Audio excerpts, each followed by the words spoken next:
السلام علیکم ورحمۃ اللہ وبرکاتہ۔ نحمده ونصلي ونسلم على رسوله الكريم، اما بعد فاعوذ باللہ من الشیطان الرجیم، بسم اللہ الرحمن الرحیم۔ قال اللہ تبارک وتعالی فی القرآن المجید والفرقان الحمید، انا ارسلناک شاہدا ومبشرا ونذیرا لتؤمنوا باللہ ورسولہ وتعزروہ وتوقروہ وتسبحوہ بکرۃ واصیلا۔ صدق اللہ العظیم۔ الصلاۃ والسلام علیک یا رسول اللہ، الصلاۃ والسلام علیک یا حبیب اللہ، وعلی آلک واصحابک یا شفیعنا یوم الجزا۔ پیارے ناظرین، پیارے محبین، پھر چند لمحوں کے لیے یہ ناچیز آپ کی خدمت میں حاضر ہے۔ آج مختصر وقت میں ایک مختصر ٹاپک لے کے آپ کی بارگاہ میں حاضر ہوں۔ ٹاپک تو مختصر نہیں ہے، عنوان تو بہت ہی وسیع و عریض ہے۔ اپنے معنوی اعتبار سے، مفہوم کے اعتبار سے ٹاپک اور عنوان اور موضوع بہت ہی اعلیٰ اور بہت ہی اوسع ہے، لیکن وقت کے لحاظ سے میں یہ کہہ رہا ہوں کہ مختصر سا عنوان ہے۔ وہ یہ ہے کہ مسلک اعلیٰ حضرت کیا ہے۔ مسلک اعلیٰ حضرت، ہم آپ حضرات تک مسلک اعلیٰ حضرت کے حوالے سے کچھ لمحوں کے لیے گفتگو کرنے کے لیے حاضر ہیں۔ دیکھیے پیارے ناظرین، اللہ تبارک و تعالی نے ارشاد فرمایا کہ اے محبوب، ہم نے آپ کو حاضر و ناظر اور ڈر سنانے والا اور خوشخبری سنانے والا بنا کر بھیجا، تاکہ اے لوگو تم اللہ پر اور اس کے رسول پر ایمان لاؤ اور اس کی تعظیم و توقیر کرو اور صبح و شام اللہ کی پاکی بولو۔ یہ سورہ فتح آیت نمبر 9 کی آیت میں نے تلاوت کی۔ پیارے ناظرین دیکھیے، اللہ تبارک و تعالی نے اپنے اوپر اور رسول اللہ پر ایمان لانے کے حکم کے بعد فرمایا کہ تم لوگ رسول اللہ کی تعظیم و توقیر کرو، پھر فرمایا کہ تم صبح و شام اس کی پاکی بولو۔ مفسرین کرام یہ بھی فرماتے ہیں کہ صبح کی تسبیح سے مراد نماز فجر ہے اور شام کی تسبیح میں باقی نمازیں ہیں۔ تو وَتُسَبِّحُوهُ بُكْرَةً وَأَصِيلًا میں پانچوں ٹائم کی نماز کا ذکر آ گیا۔ تو نماز کا ذکر بعد میں، پہلے رسول کون و مکان کی تعظیم و توقیر اور ادب و احترام کا حکم پہلے۔ کیا سمجھ میں آیا؟ سمجھ میں یہ آیا کہ تمام عبادتوں میں افضل عبادت نماز ہے۔ جب نماز سے پہلے عظمت رسالت کا حکم ہے، رسول کریم کی تعظیم کا حکم ہے، حضور کون و مکان صلی اللہ علیہ وسلم کے ادب و احترام کا حکم ہے، تو کیا بات سمجھ میں آئی کہ تمام عبادتوں میں سب سے اہم اور سب سے اہم فرض رسول کون و مکان کی تعظیم اور عظمت اور توقیر ہے۔ محترم ناظرین، ذرا غور کریں کہ جب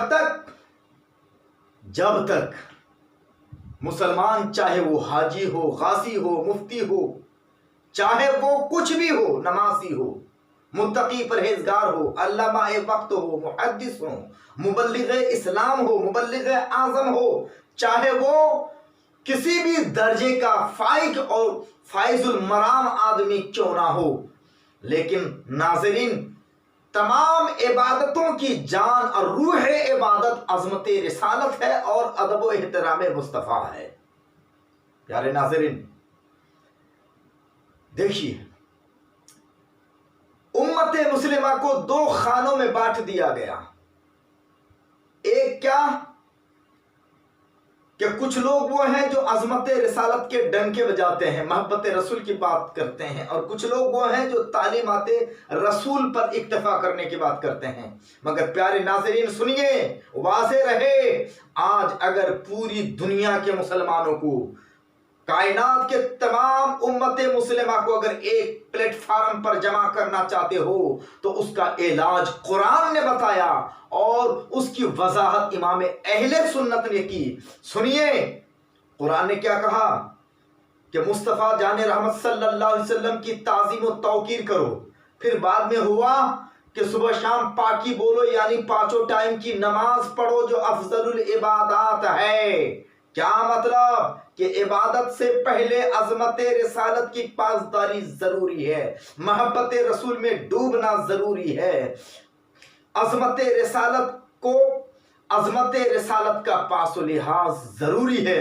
جب تک ایسا ہم نہیں کرتے تب تک ہماری عبادت کوئی کام کی نہیں ہے، کوئی کام کی نہیں ہے۔ عزیزان ملت اسلامیہ، آج پوری دنیا میں امت مسلمہ کے ساتھ جو حالات ہے کسی سے مخفی نہیں ہے۔ آج پوری دنیا میں روئے زمین پر 55 ممالک ہیں، اسلامی 55 ممالک ہے، 55 کنٹریز آف اسلام آج روئے زمین پر ہے، مگر کسی بھی جگہ اسلامی احکام مکمل طور پر کسی بھی اسلامی کنٹری میں نافذ نہیں ہے۔ کیوں؟ اس لیے کہ امت مسلمہ تتر بتر ہو گئی ہے، اور تتر بتر ہونے کی وجہ صرف یہ ہے کہ کچھ لوگ وہ ہیں جو کھوکھلی محبت رسول کے دعوے دار ہیں، اور کچھ لوگ تو وہ ہیں کہ بے روح کے روح عبادت کے بغیر وہ متقی پرہیزگار بنے پھرتے ہیں۔ ان کی عبادت کو اگر کھنگالی جائے، اگر دیکھی جائے تو عبادت تو نظر آتی ہے، اسلام تو نظر آتا ہے، نماز تو نظر آتی ہیں، عبادتیں تو نظر آتی ہیں، تبلیغات تو نظر آتی ہیں، مگر ان عبادتوں کو اگر آپ کھنگالو، تلاش کرو اور اندر جھانک کے دیکھو تو ان کی ساری عبادتیں روح عبادت سے خالی ہے۔ اور روح عبادت کیا ہے؟ وہ محبت رسول ہے، ادب و احترام رسول ہے۔ اگر عبادت کے اندر یہ روح عبادت یعنی محبت رسول کی روح اگر نہ ہو تو وہ عبادت کھوکھلی ہے، تعلیمات کا وہ عمل مردہ جسم کی طرح ہے کہ جس طرح جسم کے اندر روح نہ ہو تو اس جسم کی کوئی قیمت نہیں ہے۔ اصل قیمت تو روح کی ہے، روح باقی ہے آنکھ دیکھتی ہے، روح اگر باقی ہے تو ہاتھ کام کرتے ہیں، اگر روح زندہ ہے جسم کے اندر ہے موجود تو آپ کے پاؤں کام کرتے ہیں، کان سننے کے لیے کام کرتے ہیں، کان سن سکتے ہیں، دماغ سوچ و فکر کر سکتے ہیں، ہاتھ چل سکتا ہے، زبان بول سکتی ہے، غرض یہ کہ روح جب تک ہے تو آپ کے جسم کا ہر عضو کام کرتا ہے۔ اگر روح کو نکال دی جائے تو جسم مردہ ہے، کوئی کام کا نہیں ہے۔ تو پتا چلا کہ اصل قیمت تو روح کی ہے۔ اسی طرح اگر آپ سجدوں کو دیکھو، رکوع تسبیح و تہلیل کو دیکھو، پتا تو لگتا ہے کہ عبادت ہے، پتا تو چلتا ہے کہ اطاعت ہے، مگر ان اطاعت کے اندر، عبادتوں کے اندر، اعمال صالحہ کے اندر اگر روح عبادت یعنی محبت رسول نہ ہو، ادب رسول نہ ہو، اگر وفاداری رسول نہ ہو، اگر احترام مصطفیٰ کی روح اگر عبادت کے اندر موجود نہیں ہے تو بے روح کے یہ مردہ جسم کی طرح وہ عبادت ہے۔ ناظرین، صحابہ کرام مٹھی بھر ہونے کے باوجود ان دونوں چیزوں کو لے کر یہ دو دولت ان کے پاس تھی، محبت رسول کی لازوال دولت تھی، اطاعت رسول کی لازوال دولت تھی، ان دو دولتوں کے ساتھ وہ نکلے ہیں تو وہ تھوڑے ہونے کے باوجود پوری کائنات میں انہوں نے حکومت قائم کی ہے۔ آج 55 ممالک اسلام کے نام سے قائم ہے، 55 کنٹریز آف اسلام روئے زمین پر ہے، اس کے باوجود اسلام غریب الغربا ہے۔ اپنے ہی دیش میں یہ اسلام بے بس ہے، غریب ہے، بے وطن ہے۔ وجہ یہ ہے کہ کچھ لوگ کھوکھلی عبادت کے دعوے دار ہے کہ نبی صرف آئے تعلیم دینے کے لیے، آپ نے تعلیم دی، آپ کی ڈیوٹی پوری ہو گئی، دنیا سے چلے گئے، آپ کے ساتھ ہمارا اب کوئی رشتہ ناتا نہ رہا، اس لیے انہوں نے